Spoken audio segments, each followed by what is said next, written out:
नोंथांमोना दासिमबो नैबे गोदान भिडिअखौ फुल नायाखै अब्ला नोंथांमोना नैबे आंनि भिडिअनि गेजेरजों नायनानै लानो हागोन।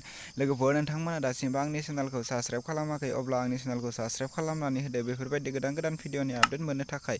लोगोफोर दिनैनि बे गोदान भिडिअनि आपडेटनि टाइटेलानो जादों ज्राम ज्राम अखा फैयो। लोगोफोर बेयो मोनसे कभार भिडिअ। लोगोफोर नोंथांमोना दासिमबो नायाखै अब्ला नायनानै लानो हागोन। नैबे भिडिअनि कास्टिंआनो जादों प्रिया, सोरजिला, बिलजिता, राजश्री। लोगोफोर नैबे भिडिअआ जोबोरैनो मोजां जादों। नोंथांमोना नायनो थाखाय बिथांमोननि इउटुब चेनेलाव थांनो नांगोन। नैबे भिडिअनि सुरुग्राफियानो जादों बिजय सिंह बर'। लोगोफोर नैबे भिडिअनि मेथाइखौ रोजाबदों नितामनि बर'। लोगोफोर नोंथांमोना नायनो थाखाय बिथांमोननि एसबि बड' प्रेजेन्ट इउटुब चेनेलाव थांनो नांगोन आरो बिथांमोननि इउटुब चेनेलखौ दासिमबो साबस्क्राइब खालामाखै अब्ला बिथांमोननि इउटुब चेनेलखौबो साबस्क्राइब खालामनानै होदो।